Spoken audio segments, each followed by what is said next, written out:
listening to The Smoking Section, powered by Symphonic. And here we are for another episode. I'm here with two members of, I think, one of the, how do I say, emerging groups of country music. They've been around for a while, so I don't even know if emerging is even really, the word, but they're just starting to get their footing, and I fucking love every minute of watching this happen. So we have here Josh, and we have here Matt of Parmalee. How you guys doing? Doing great, man. Thanks for having us. No problem. Normally, like I said, before we are in a cigar shop having a stogie, drinking some whiskeys or some tequilas, whatever you like to drink, some vodkas. But it is 11 o'clock in the morning. We're not going to do that, even though I am drinking a Bloody Mary. Don't judge me, people. Do not judge me. It's okay. I don't have a problem. So what's been going on? How you guys been? You guys are killing the game right now. Man, we've been, we've just been kind of chilling after the holidays. We're getting revamped for the whole new show and all that stuff. So we're doing a few shows here and there, radio shows, and doing a lot of songwriting and just a lot of prep work and things to get ready to really just kind of kick off here really soon in the next few weeks. So it's been like in preparation, figuring out what songs to put in the new set and all that kind of stuff, and trying some things out. So it's been just kind of like prep time for us. How do y'all decide what song is put in the new set? It's the hardest thing in the world. A little piece of paper right here. And I think, as an artist, you always want to play your new songs. Right. And that's the biggest, you can't do that. You can't, because everybody don't know them. So you have to always leave you just put your hits down, your biggest songs on whatever platform, and then you just work your way around them, and you try not to leave any dead space, and you try not to put, if there's one slow song, if you even give one slow song, the whole show. Which is crazy, because I think the slow songs are like one of the best parts of the shows, because especially for vocalists, you're able to show off your vocals. Yeah. And the emotion of the entire song, you know what I mean? So I feel like the slow songs are, and it's more intimate. Yeah. Yeah. I think you just have to, we've been doing this a long time. You try to make a moment around that. You always want to have these moments. Every 3 songs you have a moment, or 2 songs you have a moment that you can get the crowd to feed off of. So, you play songs and you watch people go to the bathroom. You're like, oh, you know what? I need to move that song around. So. You watch people go to the bathroom. Are you keeping the Lizzo in there? Well, we only got to play. We've only played so many shows last year, so we still have millions of people to see the new set. So Right. So there isn't much of it. Like, you're not going to be much of a difference. Like, not that much of a harder work or harder goal because of pandemic. Pandemic has kind of helped artists in a way of keeping the same show going for a little while, not doing that much work. So it's kind of helped that way. So here's my question for you guys. You guys released a new album for you.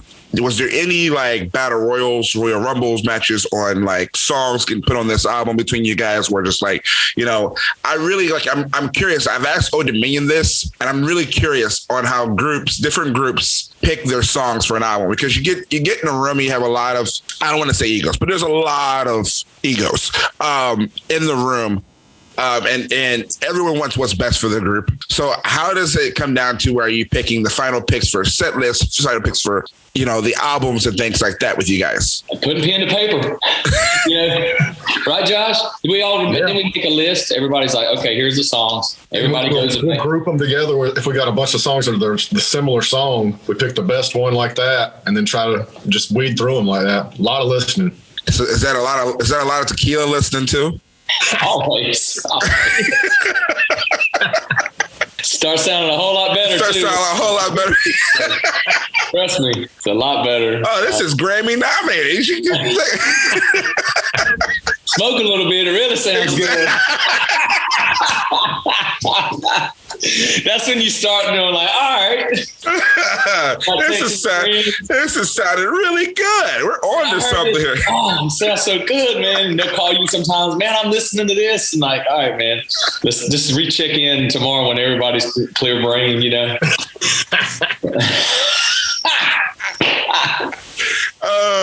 it's not too clouded up there, you know? That's funny. Okay, so what's been the most meaningful song that you guys released for each of you guys? Well, I mean, for the past year, it would have to be Just the Way. I mean, it's done so much and kind of changed our lives again. So I'd say that's the most meaningful one to date. Okay. Yeah. I mean, I was in Carolina when we first got started because that was, that really was the one that when we were able to give our parents a #1 plaque in front of the real music industry, not the industry that we've been around in the clubs. Right. They were able to come to BMI, get presented a plaque. It was like, okay, Mom, y'all were cool with supporting us. All your friends can, you can give them the middle finger if you want to, because they thought you were crazy for supporting us. So that was their validation, really. So that was really, and with this one too. So let's go back. You talk about your parents, and your parents supported you guys.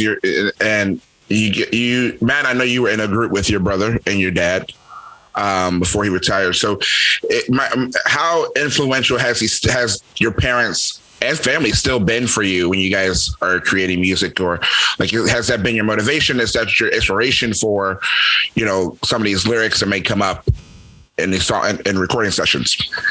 It's always a huge influence because of how we were raised and the music we were exposed to, the songs we heard growing up. I just found an old notebook in my closet. I was going through trying to find some old pictures, and I found an old notebook from my high school band. And I was looking at the songs, and I hand wrote the lyrics out because I was learning all cover songs, obviously.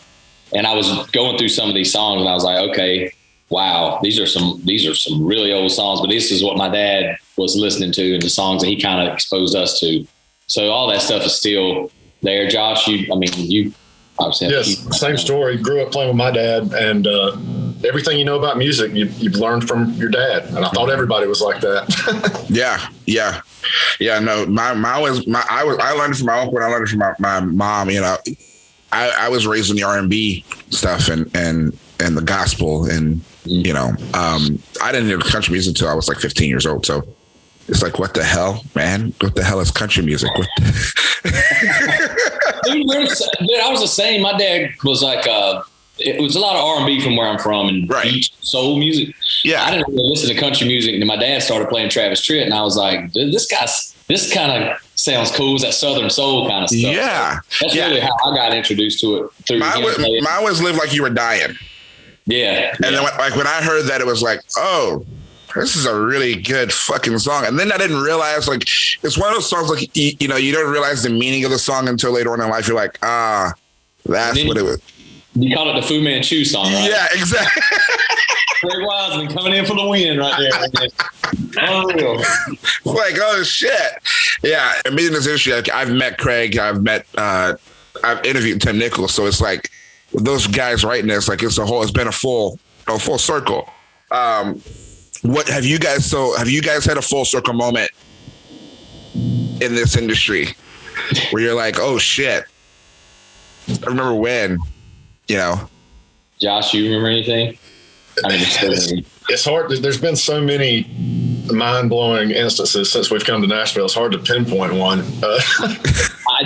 One that just strikes my mind, like we got to meet Charlie Daniels on the red carpet. Found out he was from North Carolina. We met Kenny Rogers at a radio thing. And those guys being passed on now, I was like, wow, so glad we got a chance to see those iconic guys. And then just opening up for Chesney or Keith Urban or something like that, or seeing somebody in passing that you aspire to be like. It's just been, it's hard to, it's so many different things happen, and you're sitting in the room writing with somebody you're a fan of, it's just. Or, I'd say the biggest one had to be the time when Dierks Bentley came up behind me in the bathroom and tapped me on the back because he thought I was Gary Allen. That's the best. That is going on a promo reel for sure. Yeah. I Josh, in Vegas at the ACMs. At the hey, we all started looking like in Vegas. Come on now. He thought you were Gary Allen. Oh, yeah, I was man. at the urinal. He came up. He's at the urinal. Back to him. Oh, greatest night of my life. You should have started singing Man to Man.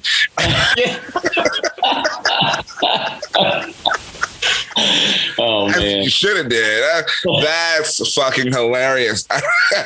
Wow, that's definitely a promo reel for sure.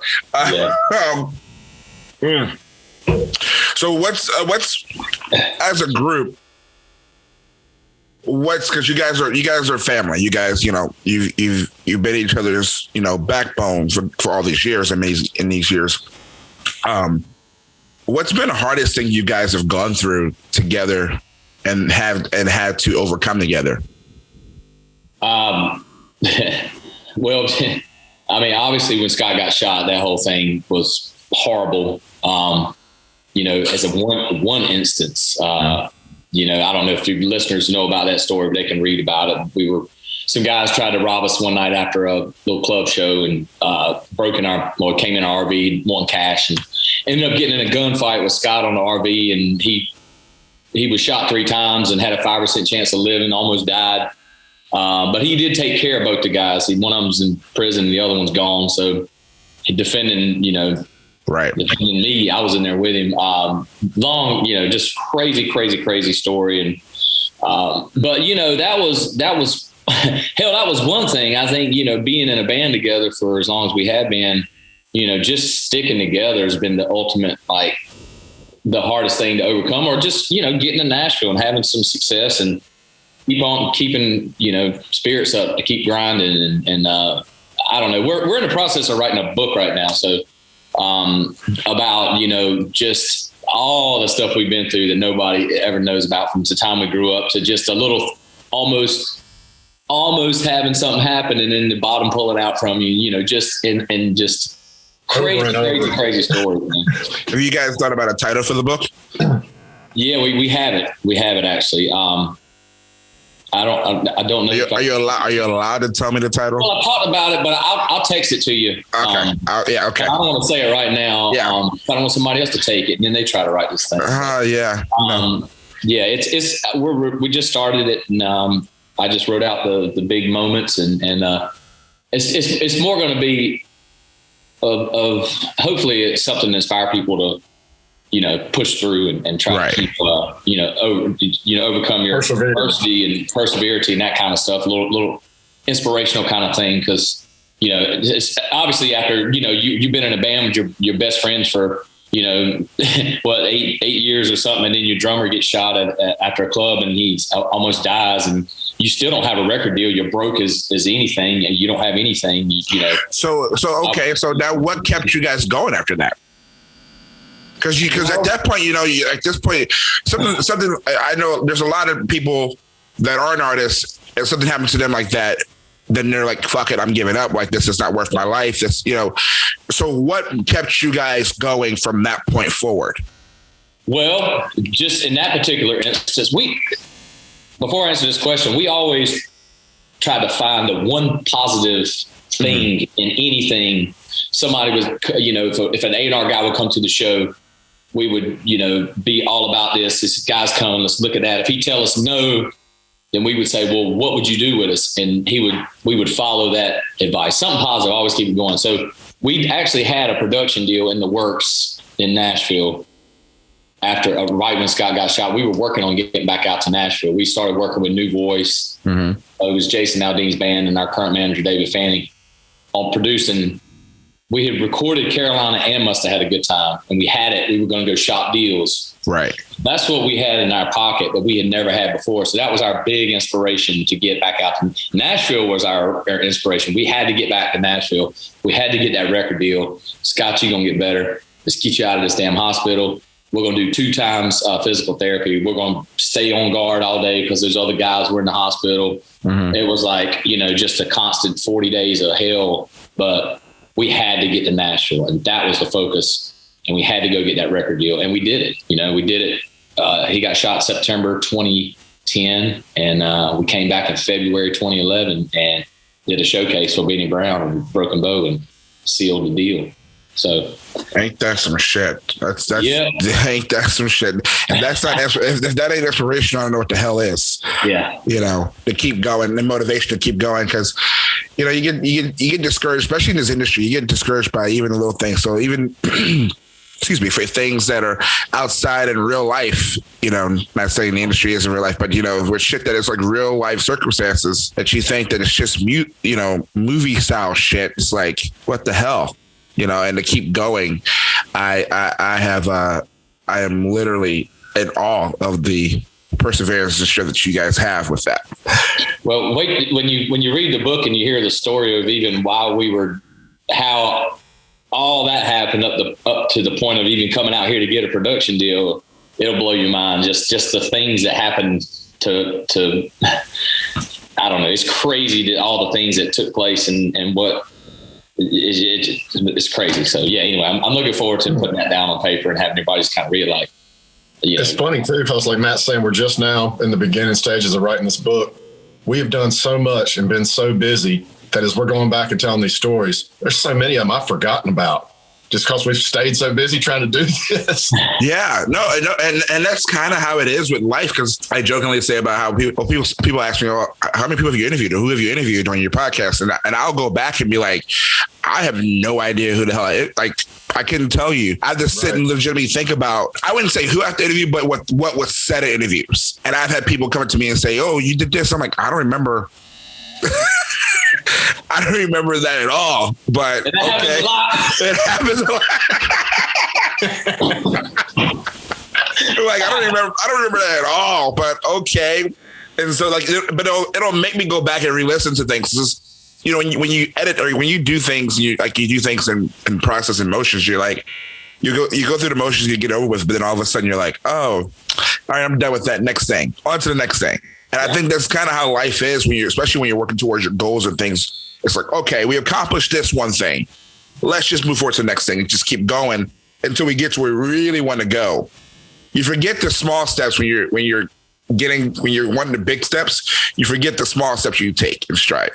Yeah. Well, a lot of that stuff you don't want to, you block out because you don't want to remember, especially when you're struggling and you're having, I still have nightmares, or sometimes we go back and drive some of those old roads that we did and you're like flashing back and like, oh man, remember when we're driving back home on a Sunday after playing 2 shows, a few hours away, and just driving into town going, what the hell are we going to do?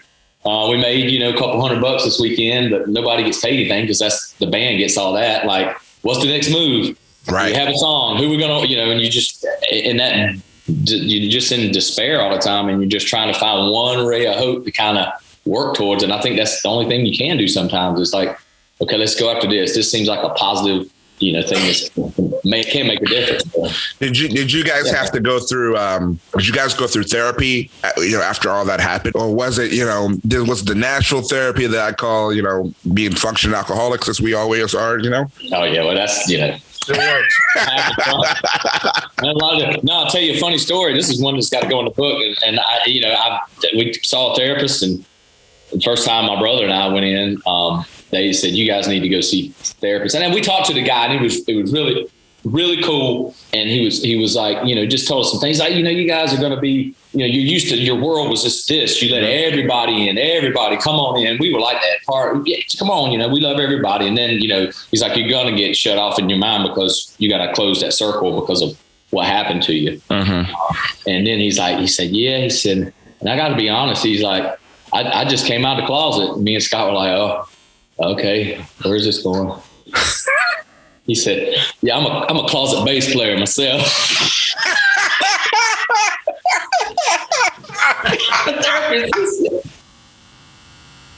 Oh my God. But it was a great session. I was like, that's cool. I think anybody playing music wants to relate to somebody else playing music. So that was his, that's funny. That's fucking hilarious. Have you tried? That's fucking hilarious. So have you guys did therapy together?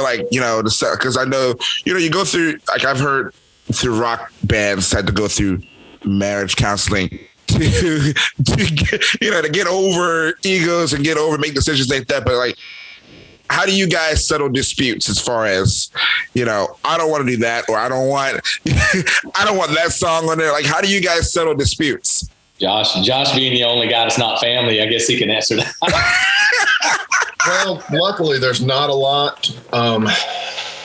And I mean, to be honest, we all like the same stuff. It's pretty easy to make decisions because we all want to do the same things, right? Usually, or we just get drunk and scream at each other. There you go. As we all do. So Josh's family. Oh, it gets brutal. I think that's when you see everybody walking in, they're like, I'm leaving. But we have to every once in a while, I think, get that out because we, they've been around each other so long. And I will say COVID kind of helped out because we got a break from each other. Yeah. And the other spectrum of that is that we've all four been equally involved in this thing since day one, meaning that we stayed broke most of our lives together. Right. We all kind of did this thing together. We were all struggling for a long time and we all did the same stuff. We all put in the same hours. We all did this stuff together. So, it wasn't like we got, as soon as we started the band, things blew up and then egos started happening all. Like we were in the trenches together for a long time before we, made a salary. I know you guys were always together on the road and on the tour. So how often do you guys still write together? Mostly on the road. When we're on the road, yeah. Mm-hmm. So I took the bus out this weekend. We're all just back and forth writing and that kind of stuff. Okay. All right. So I've talked to you about this, Matt, in person, multiple times. We had a friend who passed away earlier this year. Well, we're in 2022 now, 2021. Jim Femino, AKA, for those of you who don't know, his name was Uncle Sexy. He has written some hits. Mm-hmm. He was a badass writer. I've asked you this before, and I'm going to ask you this again because I just watched the video, and I think I reposted the video actually of him and my friend Shannon performing the song "Me and You." Yeah. Any chance in the next album, next two albums, next 10 years, of that being put on the song? And who would you do it with? Dude, I was actually, right after he passed, I had a night here where I was just kind of jamming some old songs we've written together, and that song kind of revisiting and stuff. I don't know. I'd have to. I think a girl would be perfect on that. So it's just a matter of finding the right nude vibe on it, and finding the right girl. But I think the lyrics are like great, man. You can't really say anything. Yeah. That song, that was the first song I wrote. One of the first songs I wrote when I moved to town. I just moved here and met Femino. He was doing a songwriter round with Crystal and that crowd up there, and he had he was playing his kind of thing, and he played Just Got Started Loving You, and I was like, oh shit, that's the guy that wrote that song. I was like, I need to meet him. And then I played a song that we had, and he said the same thing about me. So we hit it off, had some great times. That dude, the last time I saw him, man, he brought by a bottle of champagne at my house. And he said, man, I just want to congratulate y'all on the success, just the way he went number one on the highway or something. And he was like, man, I just want to come by and share a bottle with y'all and say congratulations. And that's just the kind of guy he was, man. He was the first person in this town that I had cigars with in this town. Because he would basically carry me around in his truck all the damn time. Yeah. So I hadn't smoked cigars since I had moved from Philadelphia. So happened to be, I was working at a radio station here, and he was very involved with people there because they were very close friends. And he had a stogie, and I'm like, you have another one? And he goes, yeah, in my truck, got like 15 of them. Go ahead, get one. Okay. All right. So from now on, I always have a stogie in my car now because of Femino. That's awesome, man. One of the coolest dudes, funniest motherfuckers I ever met in my life.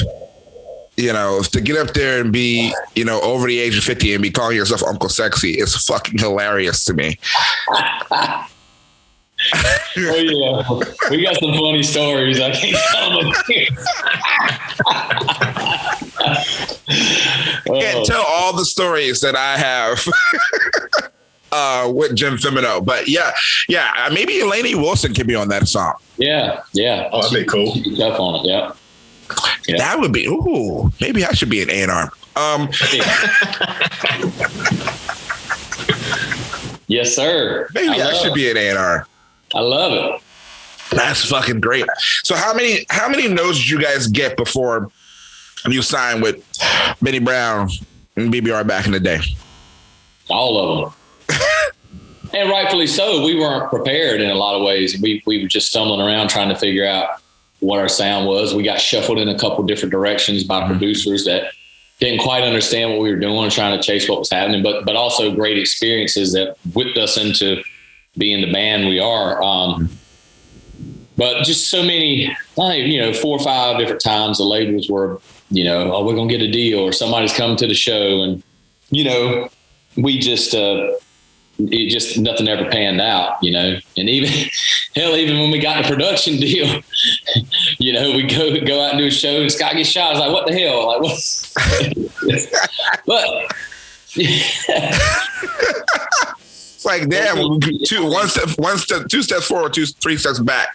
Yeah, and then to get to town, they're like, well, getting the record deal is the easy thing. Getting on radio is hard. I'm like, bullshit. Like, we just, you're trying to get a record deal. We could not get one. Like, we had, we came to town with Carolina, so that was cool that we had, a song that would eventually be a massive hit, already with us, which, that helped, tremendously helped us out. But, still get told no. I think you got to work through it, man. You just got to work through it. And I think the main thing was just to take it constructively instead of being whatever. I mean, just think about where we were at with just the way we're coming off. We had 3 songs in a row. It was great, everything good, and in a couple of years, and you couldn't make anything stick. It won't connect, and then you could have just said, "Man, well, screw this," blah blah blah, blame it on somebody. But I was always just trying to find what was next and try to lean into what's happening and what's new in town. I mean, hell, the only reason Blanco's on the album is because we saw him talking to John Loeb and Zach Katz, who were the head of BMG at that point in time. We were talking to Blanco outside of the award show. Hold on, I'm breaking up. They were talking to Blanco outside the award show at a point in time where we were not a concern on the label of the new guy. They, we were probably, they weren't worried about us, but Barry was like, man, this guy's talking to the top guys. Who's this guy? I was like, I don't know. Let's go meet him. Hell. And so we just walked up to him. He was talking to him and like, hey man, if you're ever in town, you want to write, hit us up, man. And about 6 months later, Blanco texted me. He's like, yo, I'm in Nashville. I was like, come on to the house. And we became friends. And then the Get Up came out about 6 months after he was here, and it blew up. And then, we were, the only reason we really befriended him was because we were curious and we were like, we need to know this guy. If he's right. The new guy talking, let's work with him. He's the up and coming guy, instead of being like, screw him. He's talking to them. Why are they talking? Typical stuff.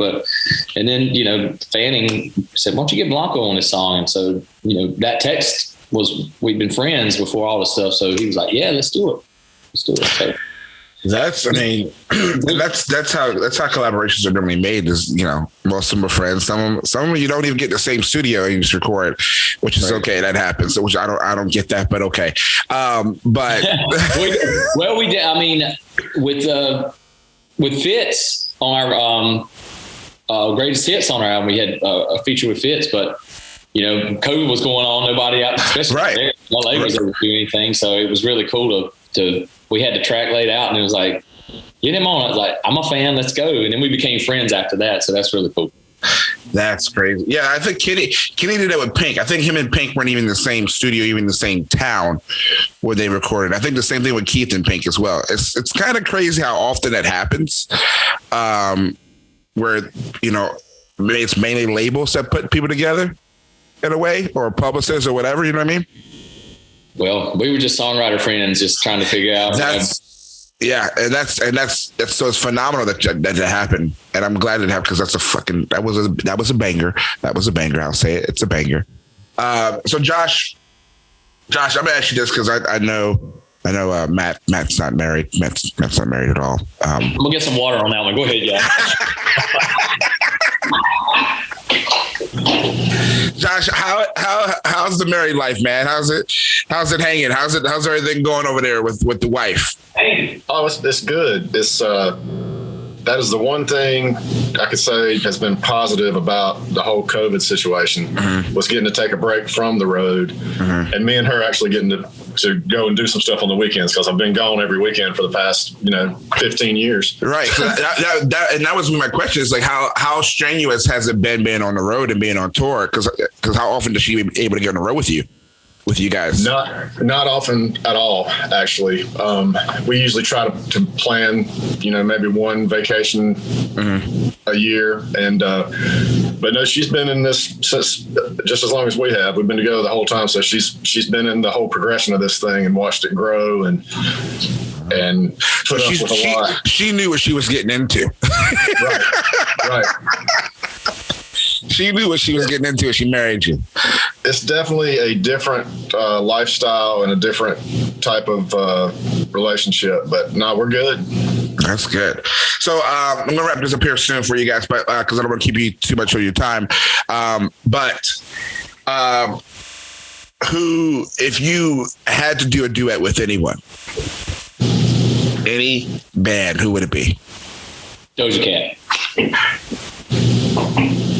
Really? Yes. You know what? I was just because I'm surprised at that one. I just thought about that a minute ago because I was looking at the Hot 100 and I was writing down the songs that I like. I really like, and she's got two of them. And then I started looking at her videos, and I was like, she's changing the game. She's badass. And I was like, you know what? Something like that would be cool. So anyway, that's mine today. I would just throw that out there. Josh. I'd want to do a full band duet with a whole other band, like the Foo Fighters or something. I think that'd be cool. That would be cool. It'd be great to have like a versus. Yeah, that would be cool. You know what I mean? Like you guys just going at it nonstop. There's no there's no break, no talk between. It's just, all right, this song's done. You go right into your next song. I think that would be cool as shit. You and the Foo Fighters would be fucking great. Yeah, I think it'd be cool to combine bands. They're so amazing, dude. So amazing. I've never seen the Foo Fighters live. Have you guys seen the Foo Fighters live? Oh, dude, you got to go, man. I saw them at the Pilgrimage Festival here out in Franklin, man. Epic. I just saw Dave Matthews Band for the first time at the Pilgrimage Festival. Really? Yeah, he was just jamming on it. That was an experience. Yeah, that's definitely an experience. Badass on the drums, man. Always has been.